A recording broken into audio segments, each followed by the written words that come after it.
هوار دكت دولة الإسلامية دیمن دست سرکرنا وی کسی بساطوره هرش کریا سر کریستیان بجدار ده جشن اکیدو دا لدهوکه تیدا سه کس بریندار کرن کارمنده که هزن امنی و دو کریستیان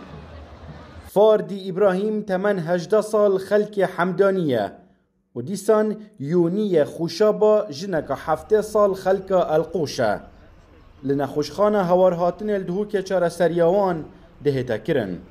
أنا كنت بالحمدانية من سمعت از حمدانیه بوم دمو افریدانه گله بوی از هات من خوشخانه آزادی لدهوکی پشتی مدیدی سپاس بخوده او در باف سری که تی نگهش بو هستی سپاس بخوده نو که باشه ام توی باره داینه بی انه جهت پیوندی دار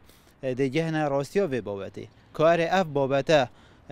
کسیه یا تشتکل بشراهه اگر تشتکل بشراهه بید دوید اف تشتبهت بن برکرن لگور گوتنا نوجدار تایبتمند رو شوان جگیره بلجنا بتمن جبر شکستنا هستی سروه دماوی 24 دمجمرن به دا بتمامی رو شوه ده تازانین هر دو كان لعناية مركزا لتشاوديري تشرن گنجكا وضعي زور باشا حالتك جيجيرة مستقرة برينا هي بلام شكانينيا لسري ونزيف داخلي وشتوينيا بلام برينا هي افرتك لبرأوا بتمنى وليدانا كيزور بقوة بو شكانة هي لسري شكانة كشي لجيجاي خويتي مستقرة نزيف شي خفيف هي لنا ودماغي بلام بعام اوش وضعي باشا ومستقرة جگیر پارزگار دهوک دیار دکت لگور لکولین دست پیکی او کسی افریدانه انجام دای خلک سوریایه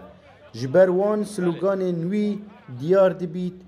تیرورسته اف گنجه خلک سوریایه و وقت هاتا گردنجی شعارات اسلامی يعني تقولن فديار اشلا يعني وقت ترورسته چونکه او هات هرش کرن سر او جنکا خلکی عم بقره او گنجکش خلکی حمدانیه یعنی کنه مثلا خلکی که ناسیتن او بناسن فدیاره یعنی کاری که تروریستیه جشن اکیتو زدتری 8000 کسان بجدار بون نزدیکی 4000 جوانا جدر و هرم کردستان لسرانسری جهان هاد بون اکم جاره رویدانه که به ویشویل دهوک دهتا انجام دان هون الرشید روداو دهوک